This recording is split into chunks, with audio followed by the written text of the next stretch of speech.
They called her Mary Ann because names have a way of being given and taken in the same breath. Born on a thin spring when the willow by the river was barely taller than her mother's arm, she learned early that the world would keep its promises to those with power and make deadly bargains with those without it.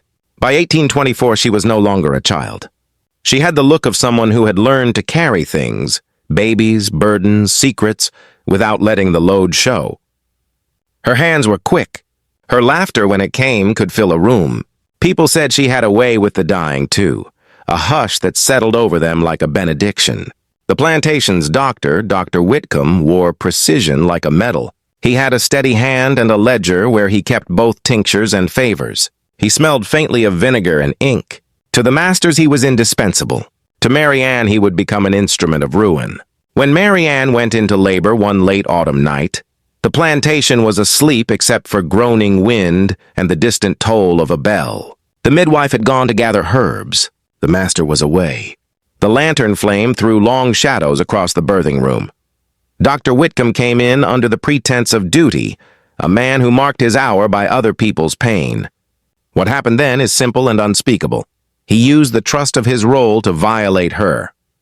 Not in the lurid details the idol might whisper, but in the theft of her body, the removal of her agency in the place meant to give life.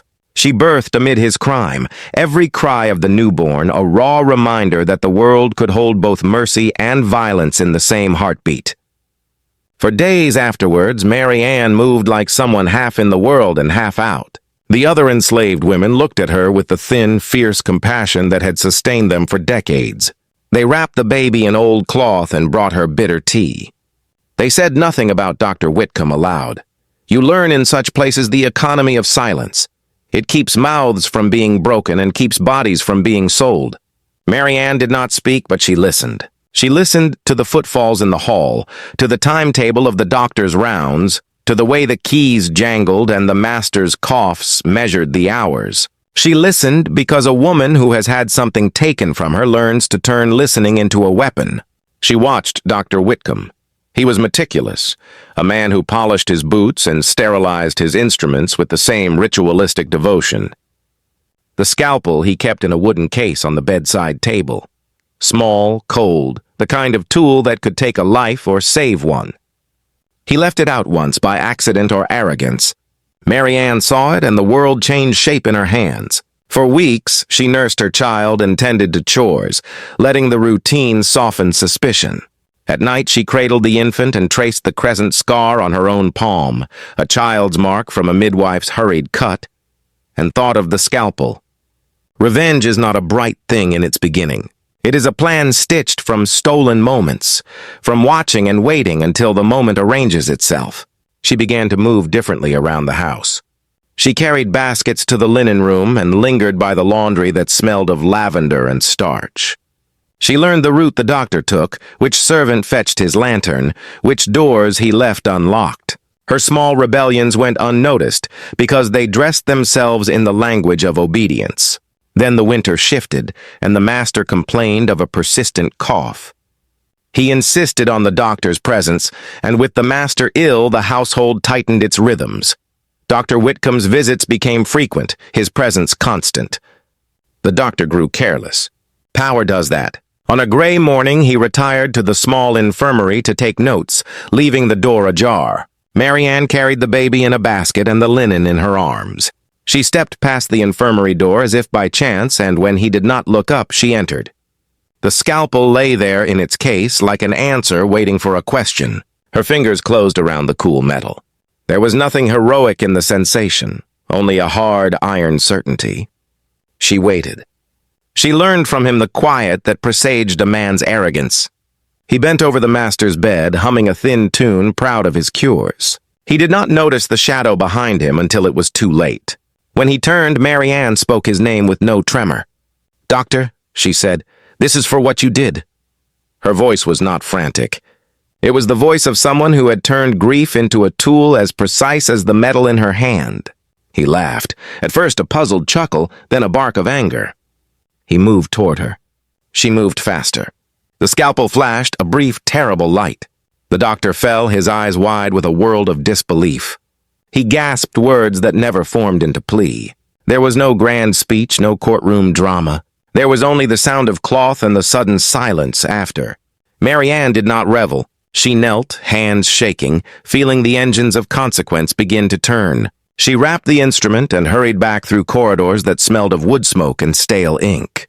She placed the scalpel where no one would suspect, beneath a loose floorboard in the cookhouse, among the spices and the small, forgotten things of 1,000 days. The search that followed was brutal, but predictable. Masters demanded confessions. They beat and interrogated and broke what they wished to break. Mary Ann's name was shouted across the yard. Dogs were let loose. The plantation held its breath and then held a scapegoat. An old man, a random hand, a tragic misdirection. The masters found a casualty to display, and the spectacle soothed them. But truth is a stubborn thing.